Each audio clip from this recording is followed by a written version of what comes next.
Kumekuwepo na kuripotiwa kwa taarifa katika vituo vya polisi na nyingine katika mitandao ya kijamii zikijulisha kwamba mtu au watu fulani wamepotea, hawaonekani au wamekamatwa na watu waliojitambulisha kuwa askari wa jeshi la polisi.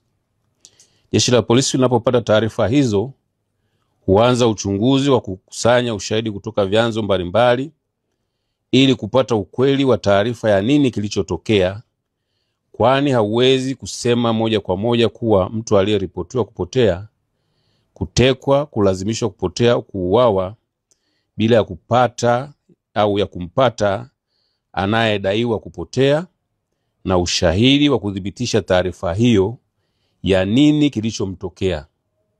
Kama alitendewa uhalifu, ni nani wahusika kulingana na sheria, kanuni na taratibu. Vile vile, kwa mujibu wa kifungu cha 117 cha sheria ya ushahidi sura ya 6 marejeo ya 2022, marejeo ya mwaka 2022 na kifungu cha 161 cha sheria ya ndoa sura ya 29 marejeo ya mwaka 2019, dhana ya mtu kuchukuliwa kuwa amekufa inapaswa kudhibitishwa na mahakama baada ya miaka 5 kupita kulingana na vielelezo na ushahidi utakaowasilishwa. Katika matukio ambayo yameripotiwa katika vituo vya polisi na uchunguzi wa kina kufanyika na walioripotiwa kupotea kupatikana wakiwa hai na wengine wakiwa wamekufa, hadi sasa ushahidi kwa baadhi ya matukio yameonesha sababu zake ni kujiteka, wivu wa mapenzi, imani za kishirikina, kugombea mali, kulipiza kisasi, kwenda nchi nyingine kujifunza misimamo mikali na kukimbia mkono wa sheria baada ya kufanya uhalifu. Miongoni mwa matukio hayo ambayo yamethibitishwa kwa sababu hizo ni pamoja na tukio la hivi karibuni linalomhusisha Sheikh Zuberi Saidi Nkoko, miaka 53, mwalimu wa dini na kiongozi katika taasisi ya Islam Foundation iliyopo mkoani Singida, ambayo pia inajishughulisha na shughuli za kuchinja wanyama. Katika tukio hilo, kupitia vyombo mbalimbali vya habari ikiwemo mitandao ya kijamii, kulisambaa taarifa za kutekwa kwa shehe huyo na watu waliowataja au waliotajwa kuwa ni askari wa jeshi la polisi tarehe 2 mwezi wa 6 2025 saa 5 usiku akiwa na kiasi cha fedha taslimu shilingi za Kitanzania milioni 42. Taarifa ya kupotea kwake pia iliripotiwa polisi.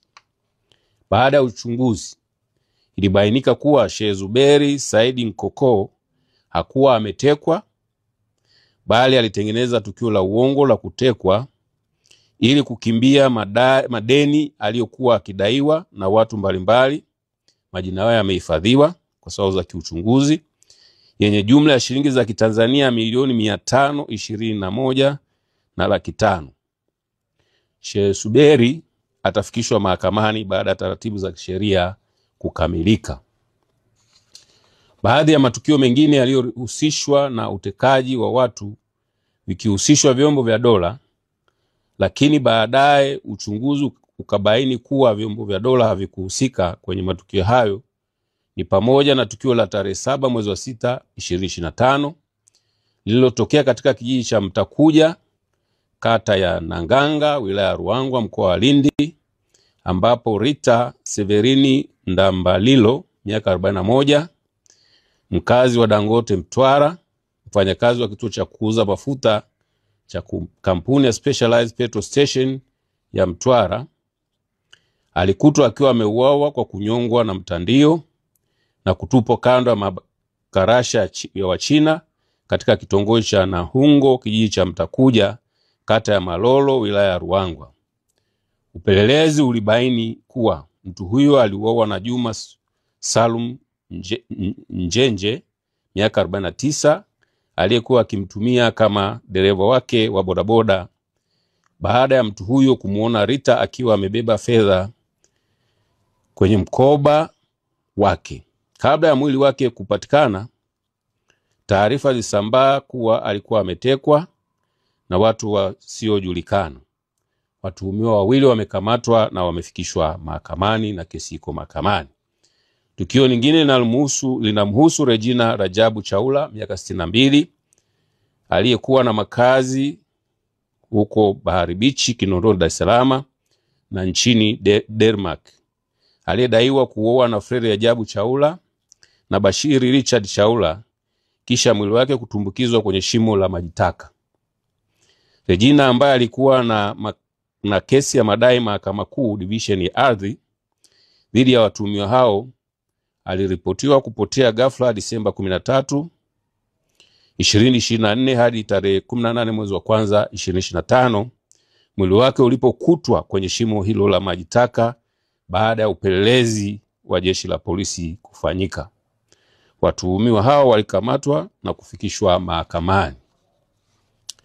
Pia tarehe 11 mwezi wa 11 2024 litokea tukio lililomhusu Bwana Deogratias Tarimo, mkazi wa Kibaha, mkoa wa Pwani, ambaye alionekana kwenye picha mjongeo au jongefu akipambana na watu waliotaka kumteka, ambao hata hivyo walishindwa kutekeleza azma yao hiyo. Taarifa zilizosambazwa kwenye mitandao ya kijamii kuhusiana na tukio hilo zilisema kuwa waliokuwa wanatekeleza uhalifu huo ni askari polisi. Uchunguzi ulibaini kuwa waliohusika sio askari polisi na chanzo cha tukio hilo ni wivu wa mapenzi. Watuhumiwa 6 walikamatwa na kufikishwa mahakamani.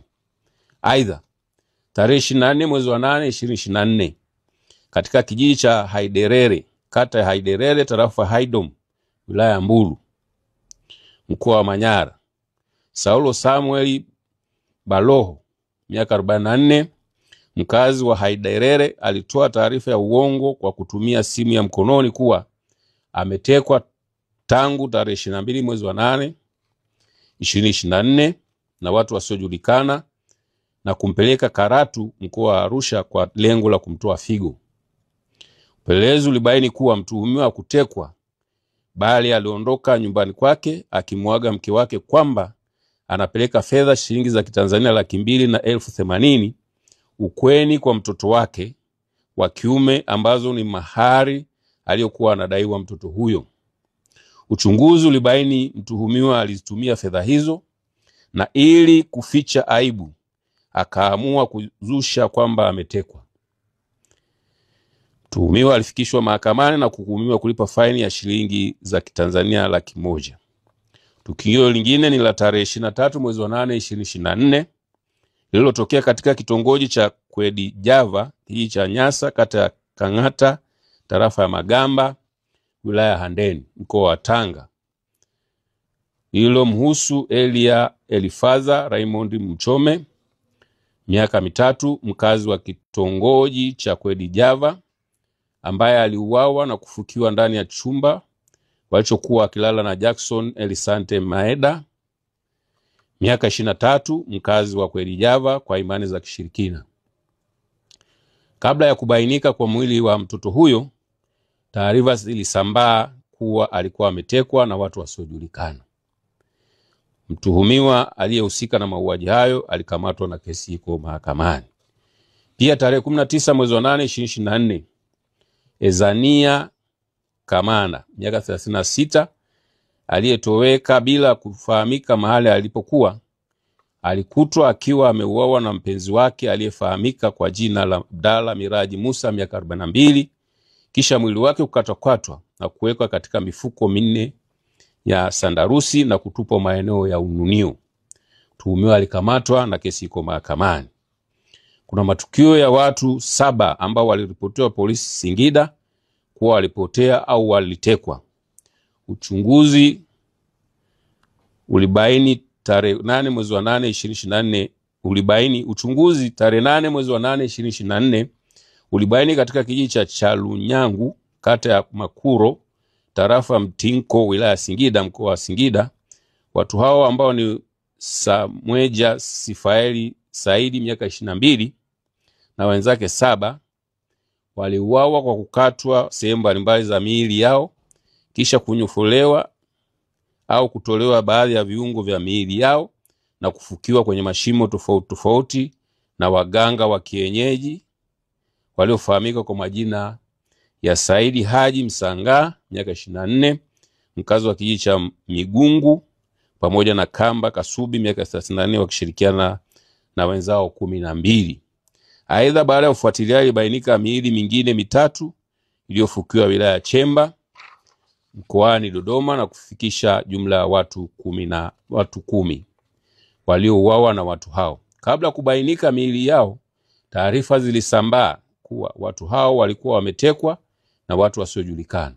Watuhumiwa 13 walikamatwa. Kesi iko mahakamani.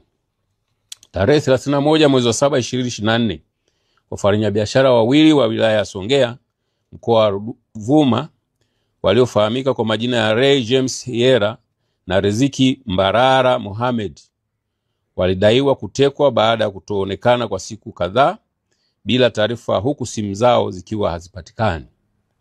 Upelelezi ulibaini kuwa watu hao waliuawa na mganga wa kienyeji aliyefahamika kwa jina la Mtila Msua Ausi miaka 29, mkazi wa Lugunga wilaya ya Tunduru, katika pori la Mdingula uwanja wa ndege, kwa kuanywesha sumu na yeye kuchukua pesa kiasi cha shilingi za Kitanzania milioni 15 ambazo marehemu alibeba na kwenda nazo kwa mganga huyo ili ziombewe dua. Watuhumiwa 3 walikamatwa. Kesi iko mahakamani.